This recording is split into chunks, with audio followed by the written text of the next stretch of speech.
I'm Jeanette Hartog, and I teach kindergarten at Privian Park Elementary. I am just part-time, so I have students from 8:15 until 11 o'clock every morning, Monday through Thursday, and then 8:15 to 10:20 on Fridays. This year I have 26 students in my class. I have 18 boys and 8 girls, and I have 4 ELL students. I just received the WIDA test results back last week on my 4 ELLs, and I have 2 students who are fluent, and then I have 1 student who tested at a 2 and another student who tested at a 1.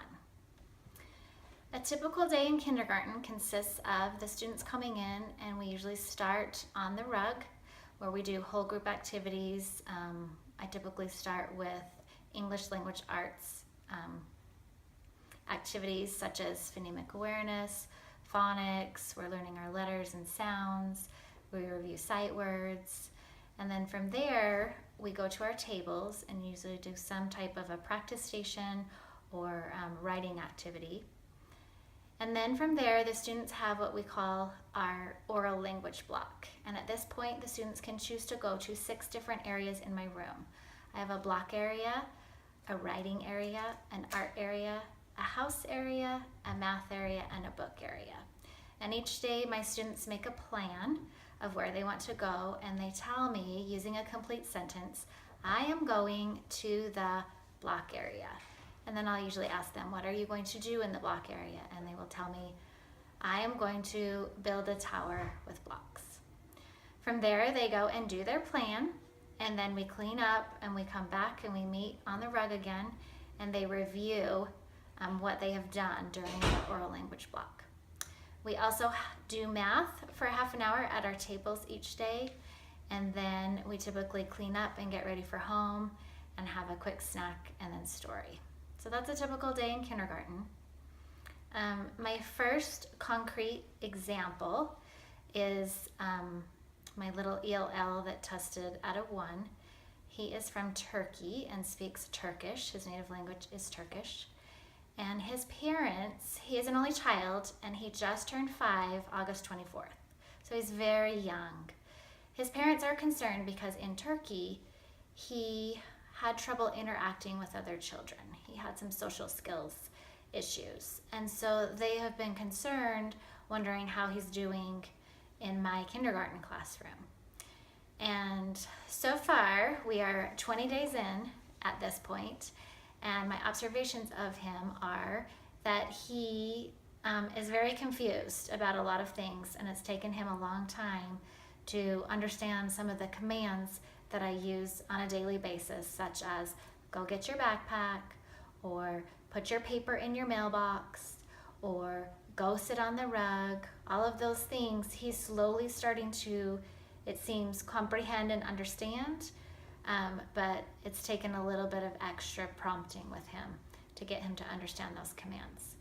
The second thing with this student is that we did a writing activity last week where I asked the students, how do you get to school? And they were supposed to draw me a picture of how they came to school.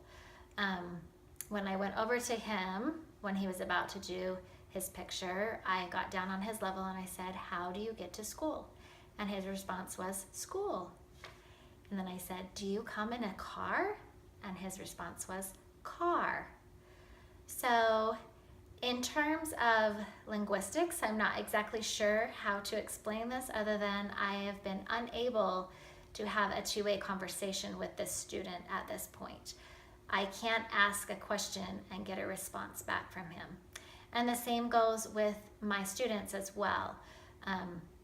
When we do partner sharing, he typically doesn't understand what to say, even though his partner might be modeling what to say.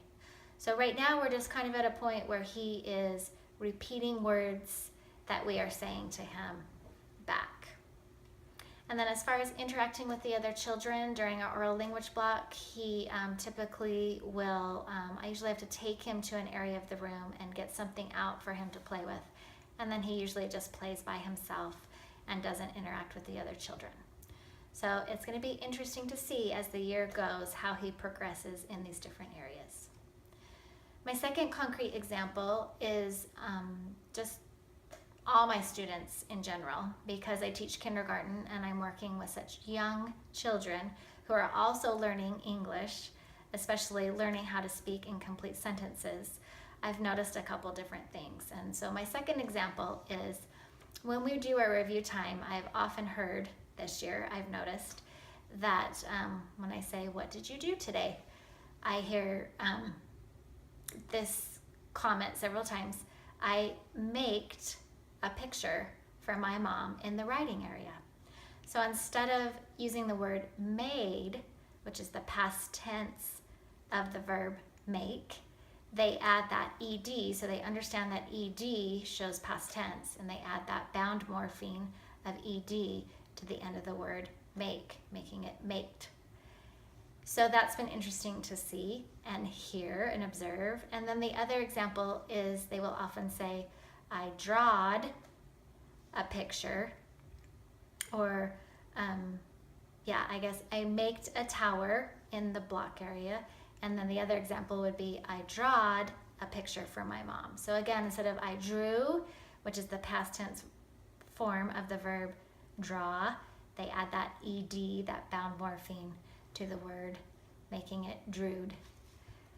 My third and final concrete example is also found in a writing activity that we did, where, again, not my ELL students, but just my class in general, it was interesting to see how they would respond to a sentence frame when I said, "I go to school," and then I wanted them to fill in the rest of the sentence. Most students would say, "on the bus," or "in a car," or "in my mommy's car."